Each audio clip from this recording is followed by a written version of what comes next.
This Torah class is brought to you by TorahAnytime.com. So tonight's shiur is being sponsored by Ephraim and his mishpacha, as a zechus l'mishpachto hachashuva, Mr. Ruvain Fatakov, Dr. Ruvain Fatakov, as a zechus l'mishpachto hachashuvim. Tonight is Tu B'Shvat. How are you, boss? Okay, so we're going to learn something very interesting tonight, and we're going to learn that the world actually stands on a comma. Comma in English is a, you know what a comma is? Psik. Psik, Ken. Psik. The world stands on a psik. I need that sheet. Sorry. The world stands on a psik, a comma. Thank you. And we begin, if you look in the Chumash on page 400. And just very briefly, this week's Parsha discusses the Matan Torah, the giving of the Torah. And it begins by telling us that the Torah was given in which month? The third month of the year, B'chodesh HaShalishi, in the third month, Nisan year, in the month of Sivan. And very interestingly, whenever the Torah gives a date, and it tells you about something that's about to happen, about a historical event, it always introduces the date with the letter Vav. For example, Uvachodesh Harishon, Uvachodesh Harishon, and in the first month. Vayehi bimei, so every parsha begins with the letter Vav. Vayomer, Vayedaber, right? Ve'ela. It always begins with the Vav. Every parsha is a continuation on what we said previously. Even though it's a new episode, it's something new. Nevertheless, if you look throughout the parshas of the Torah, it always begins with the letter Vav. Ve'ela Shemos, Parshas Va'era. Vayedaber Elokim, Parshas Bo. Right? Every parsha begins with the letter Vayomer Hashem, Parshas B'Shalach, Vayehi, Yisro. Right? Vayishma. Every parsha begins with the letter Vav, and whenever the Torah is about to introduce any event, it's always with the letter Vav. And yet, when it comes to the giving of the Torah, it says B'chodesh Hashlishi, not Uvachodesh Hashlishi, Vayihi B'chodesh Hashlishi, just B'chodesh Hashlishi with the letter Beis. By the way, what else begins with the letter Beis? Bereshis. At the beginning of the Torah begins with the letter Beis. Why? Because what we're going to see is there are actually two parts of the Torah. Even though, how many Chumashim are in the Torah? Chumshei Torah, 5 books of Torah. But if we further divide the whole Chumash into 2 parts, we could say, from the beginning until the Torah was given is part 1, part 2 begins from the time the Torah was given. Okay? So these are the 2 parts of the Torah. Bereshis bara Elokim, in the beginning God created. And God created the world, but the world was sort of in a state of tohu vavohu, emptiness, nothingness. Without the Torah, the world is like a big fog. It's pointless. It doesn't have a tachlis. It doesn't have an end goal. So that's part 1 is the physical creation. Part 2, B'chodesh Hashlishi, where God gives us the Torah. Okay. Now what we're going to learn is something very important. Okay? And we're going to introduce it with the following law of Hebrew grammar. There are 6 Hebrew letters that could take a dagesh, a dot. Okay, everybody knows a beis and a vez, right? Bet and vet. What's the difference between a bet and a vet? What's the difference? They look the same. A dagesh, a dot. If it has a dot, it's a bet. If it has no dot, it's a vet, right? Dot beis, no dot vez. The letter gimel could have a dot or not. Now, we don't know the difference in pronunciation, whether the gimel has a dot or not. The real Sfaradim, they know a gimel with a dot is zh, is more of a zh. Yeah? We don't have that tradition anymore. The letter daled could have a dagesh. We don't know exactly the difference, but the letter dag. The letter kaf could have a dagesh. Kaf or chaf. Kaf or chaf. Okay? Mi chamocha ba'elam Hashem, mi kamocha ne'edar ba'kodesh. Sometimes it's a kaf, sometimes it's a chaf. The letter pei could have a dagesh. Right? Paro, Pharaoh. You ever see sometimes Vayomer Paro, Vayomer Pharaoh? How do you know when is what? No? Sometimes it's a pei, sometimes it's a fei. Yeah. Or, yeah. How do you, when you daven, when you pray, what is it called? Lihit palel tefillah. Sometimes the same word. Lihis palel, not lihit falel, lihis palel, or tefillah. No one ever said tefillah. You don't know what you're talking about, right? So the letter P can have a dot or not a dot. The letter Taf, with a dot it's a Taf, without a dot, for Ashkenazim it's a Saf. Okay, fine. These 6 letters are called Beged Kefes. Beged. Be is Gimel Daled. Kefes, Kaf, Pei, Taf. Beged Kefes. 6 Hebrew letters that could take a dot. Okay? Sometimes, how do you know when to put a dot, when not to put a dot? Okay, you ready for this one? What about shin? Shin is also sometimes sa and sha. The dot is not in the letter, it's on top of the letter. If it's on the right side, on the top, it's a shin. It's on the top and left side, it's a sin. Yeah, right. But only 6 letters could have a dot on the inside. Inside, yeah. Okay? How do you know whether to put a dot or not? It depends on the letter before. All these 6 letters will always have a dot. Always. Unless it's preceded by 4 letters. One of 4 letters. Aleph, Hey, Vav, or Yud. If any of these 6 letters, these Beged Kefes letters, is preceded by an Aleph, a Hey, a Vav, or a Yud, it drops the dot. For example, yeah, does this make sense? No, count, yep. I knew before these rules, but I forgot. Okay?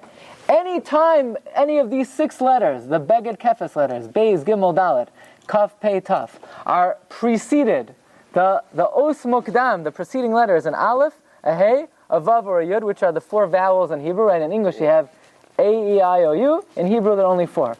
Aleph, Hey, Vav, and Yud. If the preceding letter is a vowel, it makes the letter drop the dagesh. For example, let's take a look on page 400. Okay? Let's look at page 400.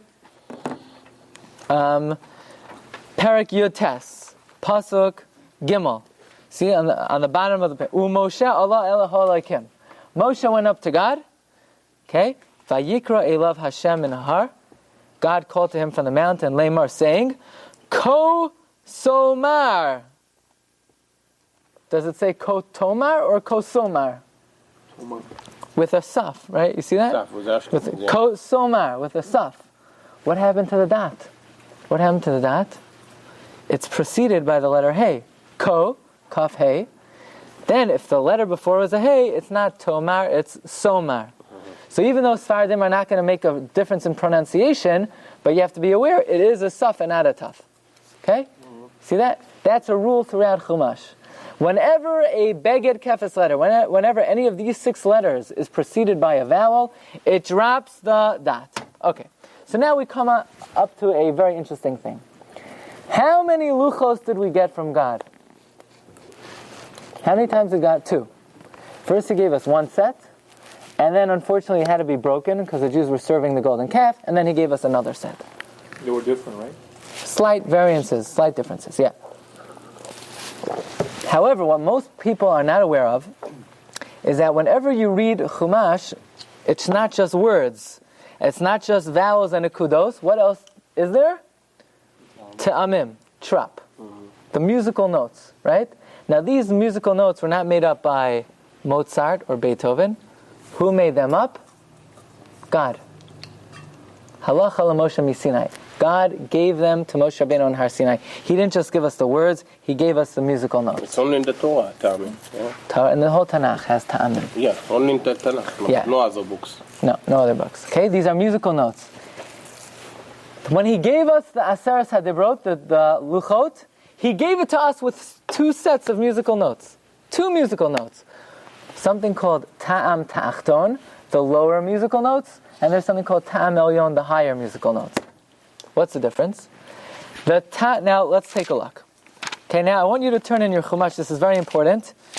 Take a look at page 406, and at the same time, take a look at page 415, and we're going to compare 406 and 415. Okay? Okay. Take a look at page 406 and 415.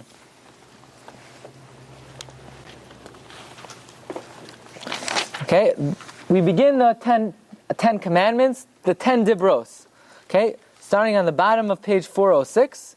And if you look on page 415, you have the same exact words with different musical notes, and we're going to study some of the differences. Okay? Anochi Hashem Elokecha asher hotzesicha me'eretz Mitzrayim mi beis avodim. I am Hashem your God who took you out of Egypt from the house of slavery. That's the end of one verse. Okay? On page 406. Now turn to page 408. Lo yeh lecha Elohim achirim al panai. Don't have any other gods. End of a verse. Lo sasa lecha pesel v'chol tmuna. Don't have any images. Asher b'shamayim mimal, whether it's in the heaven, v'asher ba'aretz mitachas, or on the earth, v'asher b'mayim mitachas aretz, or on the water under the earth. End of a verse. Lo sishtachav Elohim, don't bow down to them. Lo savdem, don't serve them. Fine? Da-da-da-da-da. End of a verse. End of a verse. 5 verses. But if you turn to page 415, in the second set of, okay, these are not the second Aser Sadibros. This is a different way of reading the musical notes of the same Aser Sadibros. It's all one long run-on sentence. Anochi Hashem Elokecha asher hotzesicha me'eretz Mitzrayim lo yeh Elohim achirim al panai lo yisasa lecha pesel da da da da da. They put the 5 verses together as one verse. Why? This second way of reading it is reserved for Shavuos.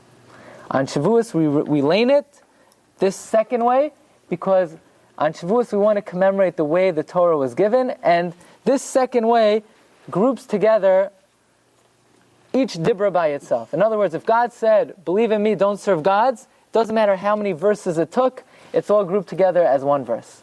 So even though technically speaking it's broken up into 5 different verses, on Shavuos we lane it all as, we read it as one verse. Now, for the sake of brevity, turn to page 410.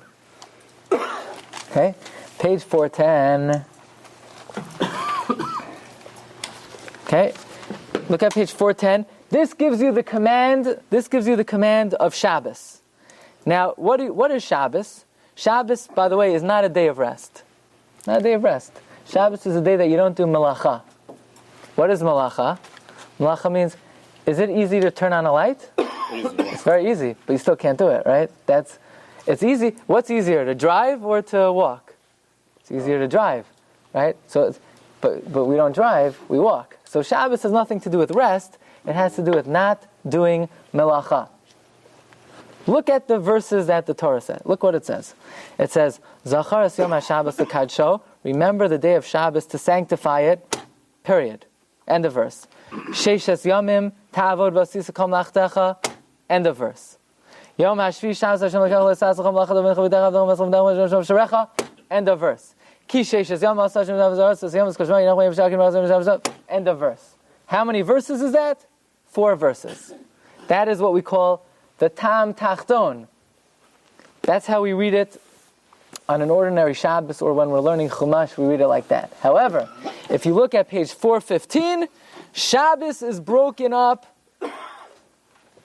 It's not broken up at all. Look at page 415 in the middle of the Aser Sadibros. Zachar es yom ha-Shabbos l'kadsho. And the whole command of Shabbos is one long verse. You see that? No sof pasuk at all until the end. Because each mitzvah is grouped together no matter how long it is, without separate psukim. Okay? Now this is the main thing we're going to focus on. And this is something which is absolutely incredible. Take a look. Now, by show of hands, are you allowed to kill? Anybody? What do you say? Yes. Yeah? In general? No, in general. Yeah. No, we don't kill. Can't kill an animal. What? Can't kill an animal. A human being can't kill, right? What about adultery? Anybody? Adultery? No. Stealing? Anyone? No stealing. No stealing. Right? Where does it say that? It says in the Torah. Take a look at page 410. Now look very carefully. The last line on page 410. Lo seer. Look what it says. Lo seer tzach patach. Okay. Not lo tir tzach. Lo seer tzach. Yeah, you see? You have to be a real Ashkenazi tonight. Okay. What? No. Okay, but tonight it's Tu B'Shvat. You know, you eat the fruits like a Sephardi, but you have to read like an Ashkenazi. Lo seer tzach. Okay? Does it say? Lo sinaf. Don't kill, don't commit adultery. Lo signov. All safs. Does it make sense that it's a saf, or should it be a taf? It should be a saf. Why should it be saf? In the head of the word, no? What's right? Does it make sense that it's a taf, or what should it be? A taf or a saf? It's a bit tough. Why is it a saf? Because it's in the head of the word. What precedes the letter saf in all of these words? The aleph. So the aleph makes it sir tzach. Good? Now take a look at the way we read it on Shavuot. Okay? Look on page 415. Lo tirtzach with a taf. Lo tinaf. Lo tignov with a taf. So the way we read it regularly is lo sirtzach, right? The tam tachton is lo sirtzach. The tam elyon is lo tinaf with a taf. Why? But it's preceded by an aleph, right? And we learned whenever it's preceded by the letter aleph or hey or vav or yud, what should it be? Saf. The answer is, if you look at the musical note, what comes after the word lo? Taf. Right after look at the musical note, which is the Taamim. The ta'amim under the word lo is a tipcha, it's called. A tipcha is a psik, is a comma, is a pause. Lo tirtzach. In other words, don't put any connection between the word lo and tirtzach. The word lo and tirtzach are not connected. So therefore it's not considered that it's preceded by the aleph. Lo, comma, tirtzach. Lo, comma, tinaf. Lo, comma, tignov. In the other set of musical notes, you read it together. Lo sirtzach, v'lo sinaf. It's read together. If it's read together, the aleph makes the taf drop its dagesh. Okay, take a look at that. But here, it's don't, comma, take a break, drink a coffee, read the newspaper, kill. Lo, don't, take a break, go, relax. Don't commit adultery. So 1 second. But then you may make a mistake. If let's say I tell you, don't, and then we have a whole break, kill, then maybe you'll think you should kill. Because I say don't, and then I don't say the word kill until a minute later. We're going to learn that that's a very important pause. The world stands on the pause between don't and kill. Between don't and commit adultery. Don't steal. Why? Because sometimes you have to kill, sometimes you have to commit adultery, and sometimes you have to steal. Now it's getting interesting, right? And we'll see what that means. Okay? And we'll come back to that. So again, in the tam tachton, it's don't kill together. So you're going to put the lo and the sir tzach together. What happens to the taf? Becomes a saf. Don't steal together. So lo signov. Don't commit adultery. Lo sinaf. The aleph makes the taf drop the dagesh. Okay? But in the tam elyon, the way we read it on Shavuos, it's don't, comma, steal. Don't, comma, rob. Don't, comma, murder. And therefore it's what? Lo tirtzach with a taf. Lo tignov with a taf. Lo tinaf with a taf. I heard that when they say don't steal, they refer don't steal the children. Yeah, it's referring specifically to kidnapping. Yeah. What about adoption? What? What about adoption? You could go, it's okay. Okay? Now take a look at number 3 for 1 moment. Take a look at number 3 in the sheet.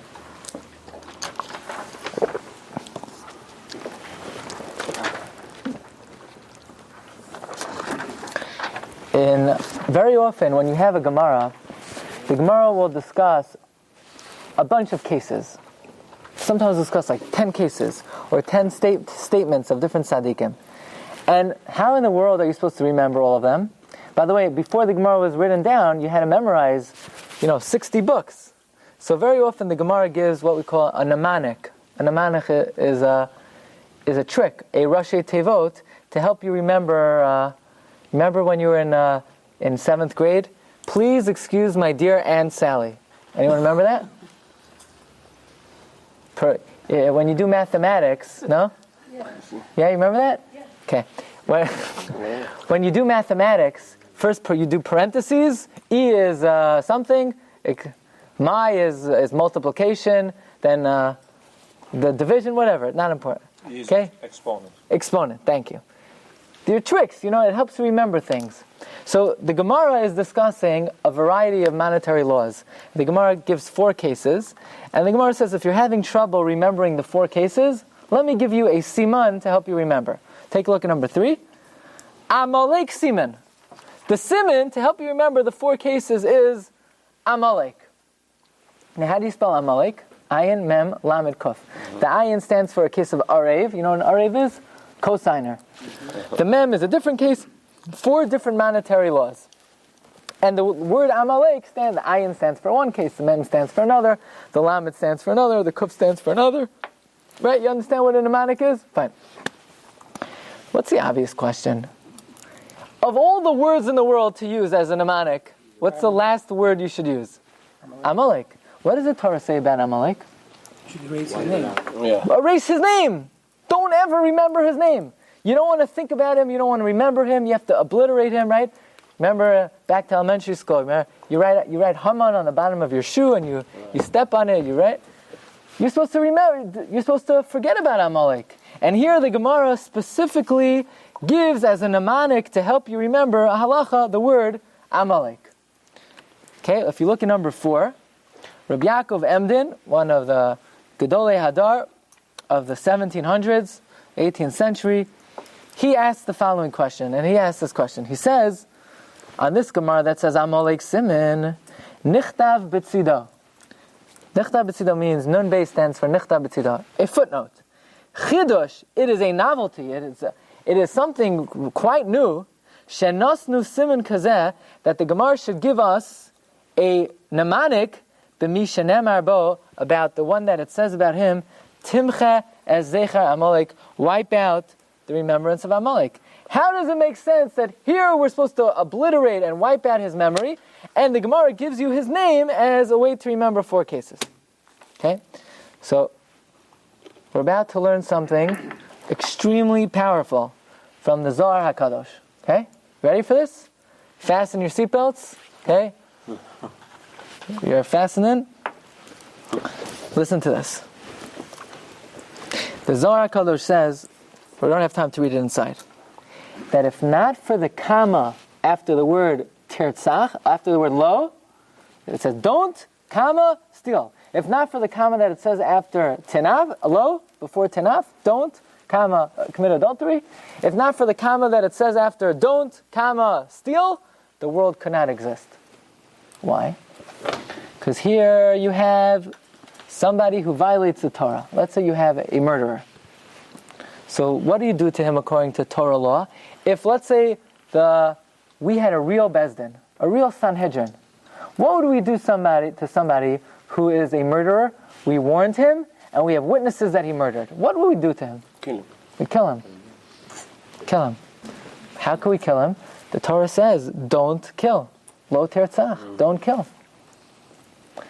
Comes along a special series of musical notes, and it says, don't, comma, kill. Which means sometimes you put the 2 words together, and sometimes you keep them apart. Don't kill under normal circumstances. Innocent. Don't kill an innocent person. Don't kill someone who doesn't deserve it. But sometimes, don't, comma, kill. Sometimes you have to do it. Yeah. When? If it's Amalek. If someone deserves it, right? Somebody who is warrants the death penalty. But without the comma after the word lo, says the Zohar, the world couldn't exist. Comes along the Torah. Let's say there's a mitzvah in the Torah of pru'uravu. Okay? Pru'uravu says you should have children, right? A boy and a girl at least. Well, let's say you fulfill that already. Let's say you fulfill that. So now what? You have to separate from your wife? You can't have marital relations? That's what I would think. Torah says, lo tenaf. Don't commit adultery. Adultery means when you're living with somebody for no purpose. So, had the Torah said lo tenaf, then I would think, if you've already fulfilled the mitzvah of pru'uravu, that's it. That's it. Let's say, your wife is older, or she's pregnant, That's it. No more. Comes along the kama, lo, kama, tinaf. Sometimes it's permitted. When is it permitted? With your wife. With your wife it's permitted. Doesn't matter, you fulfilled the mitzvah, you didn't fulfill the mitzvah, tinaf. Without the kama is crucial. The kama says sometimes it's permitted, sometimes it's not permitted. Lo tignov, the Torah says don't steal. Don't steal. But sometimes you have to steal. When do you have to steal? When you're starving. Let's say like this. Let's say you want to learn Torah, right? So the rabbi, he gives a shiur, whatever, 10 minutes, a half hour, 45 minutes. But you want to learn more. So what do? You go over to the rabbi, you ask him a question that you already know the answer to. Why? Because you want to get him going, Once you get him talking, he'll teach you other things, he'll teach you more things. So you're tricking him, right? You're tricking him. But you're allowed to do it. You're allowed to do it for the sake of learning. But the Torah says don't steal. That's also stealing. By the way, tricking someone is also stealing. You can't trick someone either. But this, lignov das, to learn Torah, you're allowed to do. You're allowed to do. But how do we know it? The Torah just says don't steal. No, you have to read it. Don't, steal. Sometimes you do steal. Right? By the way, people think you're allowed to steal from goyim. No, you can't steal from goyim. No, you can't steal. This is an exception. I'll tell you another exception. The Gemara says when you... No, it said that it's not prohibited to steal from goyim. No, you can't, I know, yeah, No. What if, here's another case, another thing. La'achar 120 shana, they're going to ask every person 6 questions. These are, okay? Question number 1. You ready? Question number 1. Nasasa v'nasata be'emunah. Did you deal in business honestly? That's the first thing they ask you. La'achar 120 shana, were you honest in business? Okay? Question number 2. Kavata itim leTorah. Did you set up time to learn Torah? That's question number 2. Question number 1, did you deal honest in business? Question number 2, did you make time to learn Torah? Now what does that mean, make time to learn Torah? It doesn't just mean, yeah, I love to learn. When do I do it? I don't know. Whenever I have time. When is that? Never. No. Kavati itim leTorah means you make a time, that time, well, you know the expression? You make sure no matter what happens, you do it. Okay? Kavati itim leTorah. But by the way, that's good. You set up Wednesday night, you don't miss it, right? Mayor, I could count on you, like old faith, right? You're my Ne'eman. Wednesday night, you're here. There's another meaning of kavata itim leTorah. Okay? In Tanakh, you know what it means, kavata? Sometimes the word kavata means to steal. Kavata itim leTorah. Did you steal time to learn? What does that mean? That means sometimes, you're sitting in the store and you have a free moment. You got a chaperein, you have nothing to do, no customers at that moment, nothing to do, no phone calls. You go into the corner, you open up a sefer, you learn for 2 minutes. You just stole 2 minutes. It's not really stealing, but you grabbed it. You stealthily and sneakily took 2 minutes. Now, by the way, if you're being paid by a boss and he's paying you per hour, you can't do that. Then that's real stealing. Then it's geneva. But, what? לא הלכה, לא משנה, אסור לדבר. זה הספר השני, שמירת הלשון עכשיו. But, so sometimes you do steal. When, yes, how are you allowed to? The Torah just says blanketly, lo signov, don't steal. No. The Torah doesn't say don't steal. It says don't, pause, steal. Sometimes you don't steal, sometimes you do. Sometimes you do. So then you'll ask, but look at the next one. It says don't testify falsely. There's no comma there. You know why? Because there are no exceptions. You never testify falsely. You only have a comma when there are exceptions. Sometimes you kill. Sometimes adultery. Sometimes stealing. But when it comes to testifying falsely, there are no exceptions. What about the final one of the Aseres HaDibros? It says, don't desire. Don't desire. So you say, okay, I don't desire. That's why I don't do any mitzvahs, because I don't desire anything. I don't desire my friend's house, car, money, and I don't desire to learn Torah, and I don't desire to do mitzvahs. There's no comma there. If there would be a comma, then I would say, yeah, don't desire bad things, but I should desire good things. I should desire good things. But there's no comma.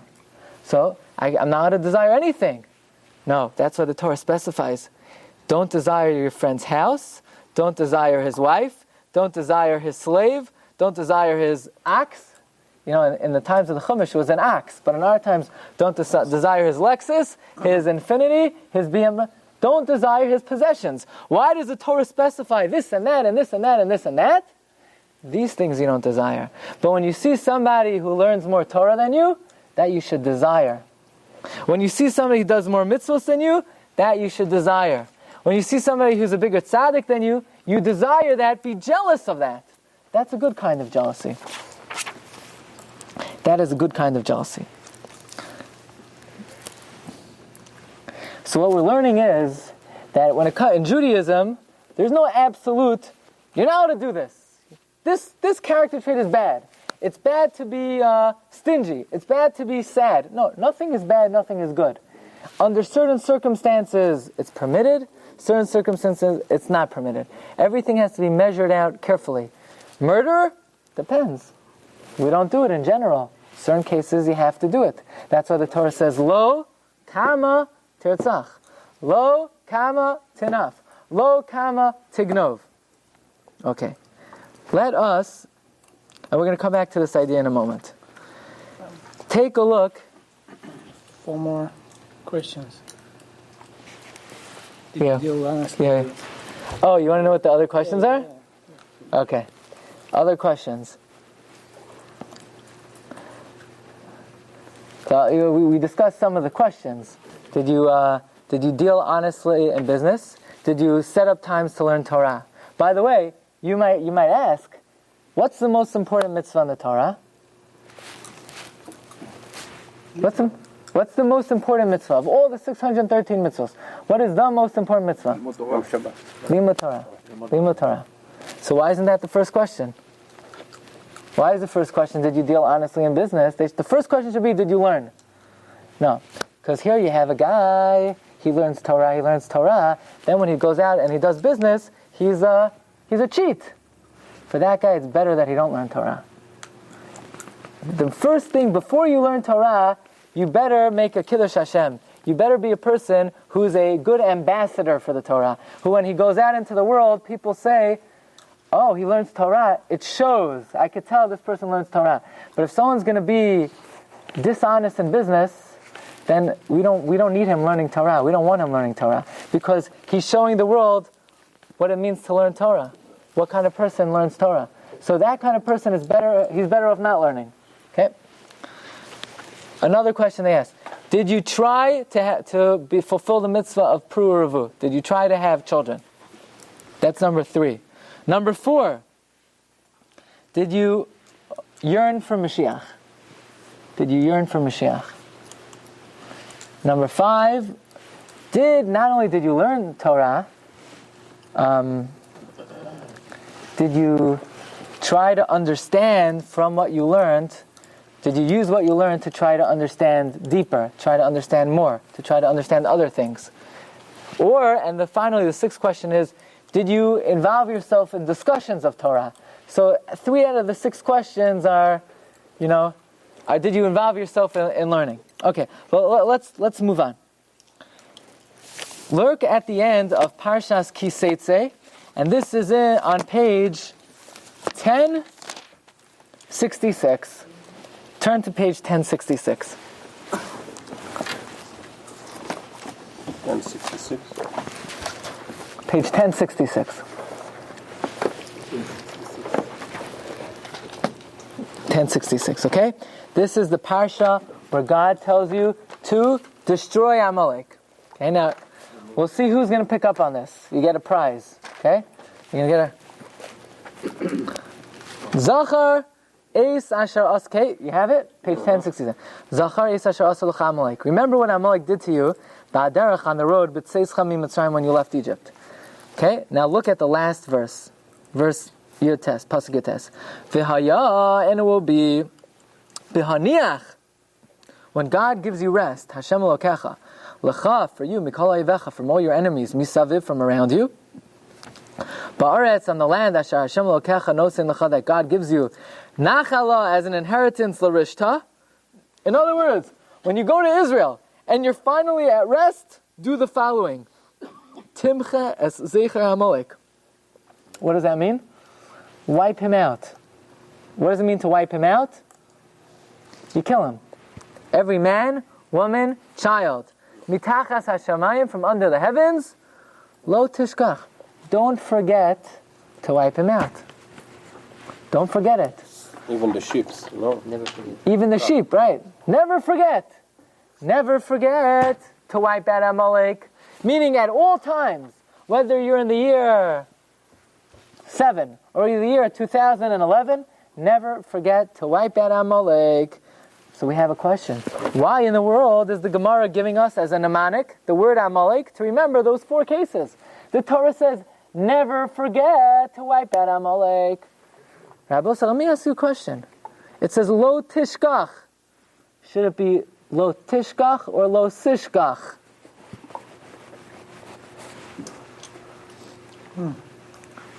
Should it be a tough or a saf? Tough. Why? Because there is a comma. So even though we learned that when the beged kefes letter, when a tough is preceded by an aleph, it should drop the dot. Why doesn't it drop the dot here? Ruben, what are you saying? Because there's a comma. There's a tipcha. So what's the Torah saying? Don't, comma, forget. What does don't, comma, forget mean? It means usually don't forget. Sometimes you need to forget to wipe him out. In other words, sometimes don't wipe him out. When is that? If it can help you learn better. If the Amalek is going to help you learn better, then you could keep him around. The same way the comma of lo tertzach, lo tenaf, lo tignov teaches you don't kill. Yeah, but sometimes you do. Don't steal, but sometimes you do. So don't commit adultery, but sometimes you do. The comma of don't forget to wipe him out says don't forget to wipe him out, but sometimes you should forget to wipe him out. When is that? If the word Amalek could help you in any way to learn better, so then go ahead, gesund to hate.